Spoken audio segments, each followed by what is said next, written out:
Daily ஒவ்வொரு விஷயம் நீங்கள் கற்றுக்கிட்டே வாங்க. ஸோ மார்க்கெட் வந்து நல்லாவே ஒரு டவுன் ட்ரெண்ட் இப்போ. ஸோ இந்த இடத்துல லாஸ்ட்டாக வந்து ஒரு கேண்டில் ஸ்வீப் ஆயிருக்கு. இந்த இடத்துல கவனிங்க. இப்போ இந்த இடத்துல இருந்து கேண்டில் மேலே போனால் தான் அடுத்தடுத்து மார்க்கெட்டே மேலே போகும். ஸோ இந்த கேண்டில் ட்ரை பண்ணுறாங்க, ஆனால் ஃபெயில்ட் ஆயிடுச்சு. மறுபடியும் ப்ரைஸ் என்ன ஆகுது, உள்ளே வந்துடுது. உள்ளே வந்தோடனே ப்ரீவியஸோட இந்த கேண்டில் ஓப்பனாக க்ளோஸ் வச்சிடறாங்க. ஸோ இதோட சோர்ஸ் கேண்டில் பார்த்தீங்கன்னா இங்கே இருக்குது.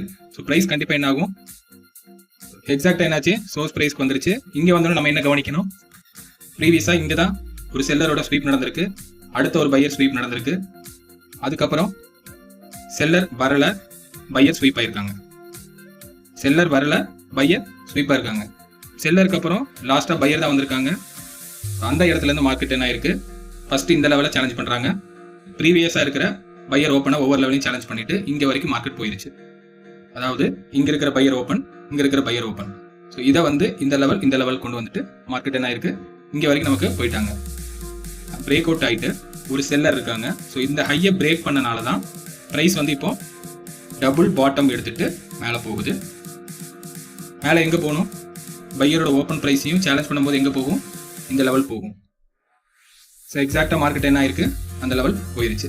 அடுத்த நாள் என்ன ஆயிருக்கு, அந்த லெவல் நல்லாவே பிரேக் ஆயிருச்சு, ஸ்ட்ராங் பிரேக். இந்த இடம் பிரேக் ஆனது மார்க்கெட் லாஸ்ட்டாக மேலே இருந்து கீழே வரும்போது இந்த செல்லரோட ஐயோ உடைக்க ட்ரை பண்ணி கீழே வந்துட்டு இப்போ உடைச்சிட்டாங்க. அப்படின்னா மார்க்கெட் என்ன ஆகும், நல்லா ரேலி ஆகும்.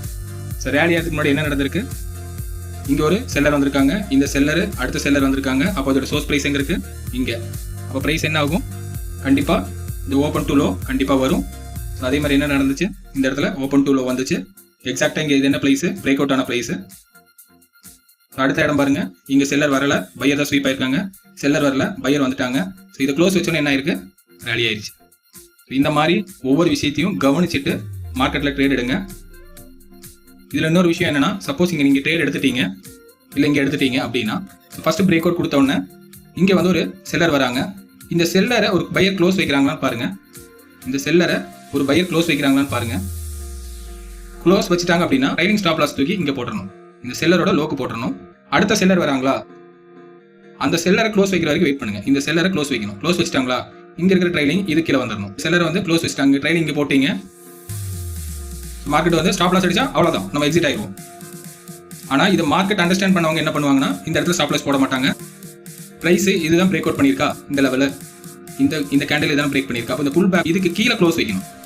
அப்போ தான் வந்து என்ன ஆகும், மறுபடியும் மார்க்கெட் ரிவர்சல் ஆகும். இப்போ கீழே க்ளோஸ் வைக்காம என்னாச்சு, ஸ்வீப் பண்ணிட்டு தான் போகிறாங்க. அதனால தான் ட்ரைலிங் ஸ்டாப் லாஸ் வந்து மேனுவலாக கூட நம்ம போடலாம். தேங்க்யூ.